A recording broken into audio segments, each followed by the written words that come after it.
नमस्कार, मैं अरुण कुमार पांडे। आप देख रहे हैं अरुण पांडे की बात। कभी अयोध्या में राम मंदिर निर्माण को लेकर आंदोलन हो रहा था, पूरे देश भर में लंबे समय तक चला।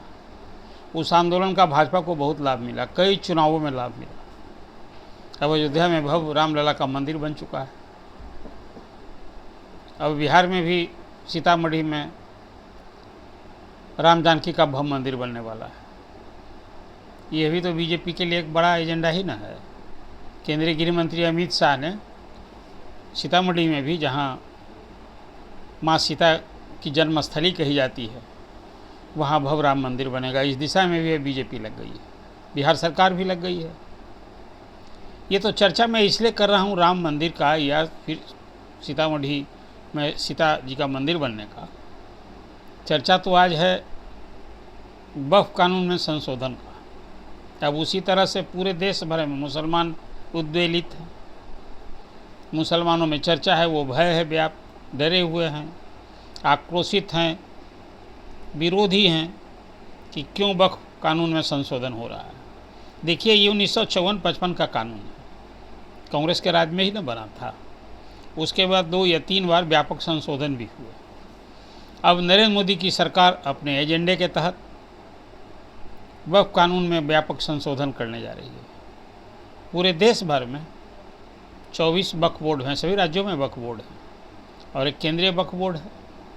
कहते हैं वक्फ बोर्ड के पास रेल और सेना के बाद सबसे अधिक ज़मीन है, कोई 9.5 लाख एकड़ ज़मीन है, और उसी तरह से लगभग 9 लाख करोड़ संपत्ति है। उसमें मस्जिद,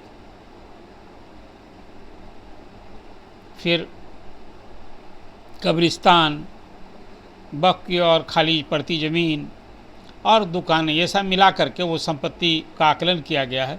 तो कोई 8.5 लाख करोड़ की संपत्ति भी है, 1 लाख से अधिक एकड़ पड़ती ज़मीन भी है। अब बिहार में उसी तरह से 29,000 बीघा ज़मीन है। 2 वक्फ बोर्ड यहाँ हैं, शिया वक्फ बोर्ड और सुन्नी वक्फ बोर्ड। और बिहार में चुनाव होना है तो अभी कुछ ज़्यादा ही बिहार में इसकी चर्चा हो रही है। और भाजपा को छोड़ या भाजपा के सहयोगी दलों को छोड़ सभी संपूर्ण विपक्ष वक्फ बिल का संशोधन का विरोध कर रहा है। वो कह रहा है कि ये मुसलमानों की ज़मीन, जो वक्फ की ज़मीन है, उसको सरकार हड़पने के लिए कानून ला रही है, डराने के लिए आ रही है, इससे विवाद पैदा होगा। वहीं आज एक बड़ी खबर है, कल 2 अप्रैल को लोकसभा में वक्फ संशोधन बिल पेश हो रहा है। इसके पहले जेपीसी की रिपोर्ट आई थी और दलों में जो मत भिन्नता थी, एक तरह से कहिए कि जेपीसी में उसमें आम सहमति बनाने की कोशिश हुई। इसी का नतीजा है कि कल जो वक्फ बिल आ रहा है उसमें कोई अभी तो तय हुआ है कि 8 घंटे की चर्चा होगी। वो चर्चा की अवधि बढ़ाई जा सकती है। विपक्ष 12 घंटे की मांग कर रहा है। तब मुझे लगता है कि 12 बजे जब बिल पेश होगा तो कल रात में अब कब तक वो बिल पर चर्चा होगी और पास होगा। दूसरे दिन फिर राज्यसभा में इस बिल को पारित कराने की तैयारी है। एक आज सबसे भी देर शाम तक बड़ी खबर आई, जो एक सवाल उठ रहा था कि इस बिल का जदयू और टीडीपी, रामविलास की पार्टी और जयंत चौधरी की पार्टी, जो 4 प्रमुख सहयोगी दल हैं बीजेपी के, इनका क्या रवैया होगा। तो अभी साफ साफ स्पष्ट हो गया कि जो नीतीश कुमार की पार्टी या चंद्रबाबू नायडू की पार्टी या चिराग की पार्टी, सभी दलों ने इस बिल के समर्थन करने का ऐलान कर दिया है। और इन दलों ने जो कुछ सुझाव दिया था, सलाह दी थी, केंद्र सरकार ने उसको मान लिया है। एक तो केंद्रीय वक्फ बोर्ड बनेगा, उसमें जो चर्चा है कि 12 सदस्यीय बोर्ड होगा, उसमें 2 महिलाएं भी होंगी, तो सरकारी पदाधिकारी भी होंगे। लेकिन राज्यों का जो वक्फ बोर्ड होगा वो उसमें सिर्फ मुसलमान होंगे। विरोध हो रहा है कि वक्फ बोर्ड में गैर मुस्लिम को क्यों बनाया जा रहा है। यही विरोध का कारण भी एक ज़रा विरोध है, और महिलाओं को लेकर भी विरोध है, लेकिन केंद्र सरकार नहीं मानी। ये सब प्रावधान के साथ कल वक्फ बोर्ड का बिल आ रहा है। और एक और है कि वह वक्फ बोर्ड की ज़मीन कहीं हो तो दाने मिली ज़मीन ना है। और कानून बन गया है, जो लेटेस्ट कानून बना था कांग्रेस के ज़माने में, नरसिम्हा राव के प्राथमिक काल में, उसमें था कि वक्फ जिसको कह दे कि हमारी ज़मीन है, तो अब जिससे विवाद होगा उसको ही अब साबित करना है कि भाई नहीं नहीं, ये ज़मीन वक्फ की नहीं हमारी है, और ये वक्फ में ही फिर इसकी सुनवाई भी होनी थी, उसी ट्रिब्यूनल में, कोर्ट में आप नहीं जा सकते थे। यही सबसे बड़ा विवाद का कारण था। इसमें जहाँ हिंदू मुस्लिम और लोग से भी विरोध का कारण है, वहाँ मुसलमान लोगों में भी वक्फ की ज़मीन को लेकर विवाद है। ये सब मामला आते रहे, यानी सब के बीच में कल वक्फ कानून संशोधन हो रहा, उसमें है कि नहीं अब जहाँ कहीं विवाद होगा तो प्रशासन भी देखेगा, और सिविल कोर्ट हाई कोर्ट में भी इसको चुनौती दी जा सकेगी। इन्हीं सब व्यापक संशोधन के बाद एक बात और केंद्रीय गृह मंत्री ने साफ कह दिया, अमित शाह ने, कि ये जो बिल आ रहा है ये कोई भूतलक्षी प्रभाव से लागू होने वाला नहीं है।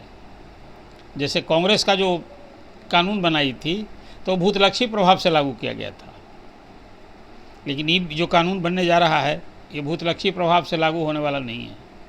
इन्हीं सब व्यापक संशोधन के साथ कल वक्फ संशोधन बिल लोकसभा में पेश होगा, ये पास हो रहा है। अब ये को जहाँ इसका विरोध सारा, खासकर मुस्लिम वोट बैंक को लेकर भी विपक्ष की पार्टियां हैं, वो सब इसका विरोध कर रही हैं, चाहे वो कांग्रेस हो, राजद हो, सपा हो, तृणमूल कांग्रेस हो, बिहार में राजद, ये तो कह रहा है कि ये सब संविधान विरोधी काम हो रहा है, संविधान के विरुद्ध ये संशोधन हो रहा है। कानून तो बना था संविधान के तहत, उसी कानून में संशोधन हो रहा है, तो इसको संविधान विरोधी की बात कह रहा है विपक्ष। खैर यदि इस तरह का कोई संशोधन होगा तो सुप्रीम कोर्ट तो देखने वाला है ना, इसको न्यायालय में भी चुनौती जा सकती है। लेकिन एक सबसे बड़ी खबर यह है कि कल 2 अप्रैल को लोकसभा में वो चिर प्रतीक्षित वक्फ संशोधन बिल पेश हो रहा है और कल ही पास हो जाएगा। अब इसमें कोई कहीं संदेह नहीं रह गया है कि इसके पास होने में कोई बाधा है, इसलिए कि जो प्रमुख सहयोगी दल है बीजेपी की, टीडीपी, जदयू और रामविलास की पार्टी ने, सबों ने इसको सपोर्ट करने का ऐलान कर दिया है। आज ही जदयू के कार्यकारी अध्यक्ष संजय झा और केंद्रीय मंत्री ललन सिंह दिल्ली में अमित शाह से मिले थे। इसके लिए टीडीपी के लोग ने भी बात की थी, और ये चंद्रबाबू नायडू जो आंध्र के सीएम हैं, उन्होंने इसका ऐलान कर दिया कि हम लोग इस बिल का सपोर्ट करेंगे। तो अब कहाँ दिक्कत है? सत्ता पक्ष तो कह रहा है, एनडीए कह रहा है कि मुसलमानों के हितों की रक्षा के लिए बिल ला रहे हैं, ये मुसलमान की हकमारी नहीं होगी, उनके हकों के लिए, उनके हित में ये बिल लाया जा रहा है। अब विपक्ष कह रहा है कि नहीं नहीं, ये तो मुसलमानों के हितों के खिलाफ है। एक सेंटिमेंटल इशू ज़रूर ये मैं मानता हूँ, और ख़ासकर बिहार में जो चुनाव होने वाला है, यहाँ 18% मुसलमानों की आबादी है, और राजद का जो एम/22 समीकरण है, तो अभी तो मुसलमानों का, आम मुसलमान का जो मूड दिखता है वो है इस बिल के खिलाफ हैं लोग, और मान रहे हैं कि सरकार ये जो संशोधन कर रही है ये मुसलमानों के हितों की रक्षा नहीं कर रही है, मुसलमानों के हितों पर कुठाराघात कर रही है। अब यही भाव से मुसलमानों को एक गोलबंद करने का प्रयास होगा। आपने सुना देखा ही होगा कि all India Muslim Personal law ने, बोर्ड ने की ओर से, खासकर जो एनडीए के सहयोगी दल हैं, जिन लोगों ने अभी इफ्तार पार्टी का आयोजन किया था, तो बहिष्कार करने का, 7 मुस्लिम संगठनों के आह्वान ने बहिष्कार करने का, तो जदयू के अध्यक्ष मुख्यमंत्री नीतीश कुमार ने जब इफ्तार पार्टी का आयोजन किया तो इन मुस्लिम संगठनों ने विरोध किया। हालांकि रोजेदार मिले गए थे उसमें, हज भवन में भी पार्टी की ओर से इफ्तार पार्टी का आयोजन किया, उसका भी बहिष्कार किया था मुस्लिम, वहाँ भी रोज़ेदारों की संख्या अच्छी खासी थी। इसी तरह से चिराग और मांझी ने भी जो किया उसका विरोध, उसका बहिष्कार किया था। अब लेकिन एक बात हुई, कल ईद के दिन मुख्यमंत्री पटना के गांधी मैदान में गए, टोपी पहने और वहाँ ईद की मुबारकबाद दी। तो ये सब तो चलता रहेगा ना। अब तो वक्फ बोर्ड बिल में संशोधन एक सियासी मुद्दा हो गया है। जैसे रमज़ान के दिन जिस ढंग से all India Muslim Personal Law board के आह्वान पर मुसलमान जब वहाँ नमाज़ पढ़ने गए, जुमा की नमाज़ पढ़ने गए, तो बहुत लोगों ने काली पट्टी बांध रखी थी इसी वक्फ बिल के संशोधन के खिलाफ। अब ये सियासत होती रहेगी। अब ये देखना दिलचस्प होगा कि आने वाला जो बिहार में चुनाव है उसमें मुसलमानों का क्या रुख रहता है। देखिए, जदयू का तो एक चेहरा नीतीश कुमार पर भरोसा किया था मुसलमानों ने, करता भी, ये चुनाव में उन्हें वोट भी मिला था। लेकिन पिछले चुनाव में नीतीश कुमार ने 11 मुसलमान कैंडिडेट थे, कोई एक भी नहीं जीता था। तो बसपा से जो जीते जमा खां, उनको जदयू में शामिल करा के उनको अल्पसंख्यक कल्याण मंत्री बनाया गया है। लेकिन मुस्लिम राजनीति तो होती न रहेगी। उधर जन स्वराज पार्टी भी मुसलमानों को साधने में कोई कसर नहीं छोड़ रही है। प्रशांत किशोर कल सीमांचल में थे, वहीं उन्होंने ईद के नमाज में शामिल हुए, वहाँ साथ गए, वो भी टोपी पहन करके, और मुसलमानों के हितैषी बने थे। उन्होंने 40 मुसलमानों को टिकट देने की बात की है कि जो 18% आबादी है तो आबादी के हिसाब से हिस्सेदारी देंगे। और वक्फ कानून में जो संशोधन है, इसको लेकर उन्होंने नीतीश कुमार को और भाजपा के सहयोगी दलों पर निशाना भी साधा है। लेकिन अब कल जो सब लेटेस्ट पोजीशन है उसमें है कि वक्फ कानून में संशोधन का बिल कल पास होगा, कल पेश हो रहा है और पास होना तय हो गया, कोई बाधा नहीं है। तो भाजपा ने जो अपने कमिटमेंट किया था, चाहे वो 370 का समाप्त करने का, वो पूरा हो चुका।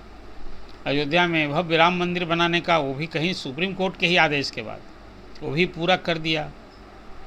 कॉमन सिविल कोड जो लागू करने की बात है, उसका एक कमिटमेंट है, इस दिशा में भी भाजपा आगे बढ़ चुकी है। छत्तीसगढ़ में तो इसको लागू कर दिया गया है, गुजरात में कमेटी बना दी गई है, और अमित शाह ने कहा है कि जहाँ जहाँ भाजपा शासित राज्य है हमको वहीं पहले वहाँ लागू करेंगे। और फिर मेरा कमिटमेंट है इसी लोकसभा मैंने 2029 में जो चुनाव होना उसके पहले कॉमन सिविल कोड भी हम लागू करेंगे। एनआरसी भी लागू हो गया। तो बीजेपी का जितना मुद्दा था वो सब तो लागू हो ही रहा है, और सहयोगी दलों का साथ भी मिल रहा है, तो फिर बाधा कहाँ है? अब कांग्रेस, सपा और जो मुस्लिम वोट की राजनीति करने वाली पार्टियां हैं वो विरोध करते रहेंगी। जैसे कल भी विरोध होगा, कल भी बहस के दौरान ये सारी बात आपको सुनने देखने को मिलेगी। लेकिन अब बिल को पास होने में कोई शक संदेह नहीं रह गया है, इसलिए उसके आने के पहले ही आज शाम जदयू, टीडीपी, लोजपा सबों ने इसका समर्थन करने का ऐलान कर दिया है, और सभी ने अपने सांसदों को लोकसभा में, राज्यसभा में जो उनके मेंबर हैं सबको शरीक होने के लिए भी जारी कर दिया है और बिल का सपोर्ट करेंगे। ये आपके लिए अद्यतन स्थिति है। वक्फ बिल के संशोधन के संबंध में आपकी क्या राय है? जो विपक्ष कह रहा है वो आप सही है, या जो सत्ता पक्ष कह रहा है कि मुसलमानों के हितों की रक्षा के लिए बिल लाए हैं, आप इसके बारे में क्या सोचते हैं? मैं तो ये मानता हूँ कि एक अल्पसंख्यकों के लिए बड़ा ही संवेदनशील मुद्दा है मुसलमानों के लिए। तो किसी तरह से जैसे अयोध्या में राम मंदिर निर्माण का एक आंदोलन था, आज पूरे देश में एक इसी तरह का माहौल मुसलमानों में बन गया है, और ख़ासकर मुस्लिम संगठन, Imarat Shariah, All India Muslim Personal Law Board, ये सब तो इसका विरोध कर ही रहे हैं। कुल मिला जुला कर आपकी क्या राय है ये आप सोचें, आप अपनी राय दें, अपना सुझाव दें, और अरुण पांडे की बात सब्सक्राइब करें। ये चर्चा आपको कैसी लगी? आप अपनी टिप्पणी ज़रूर करें। धन्यवाद।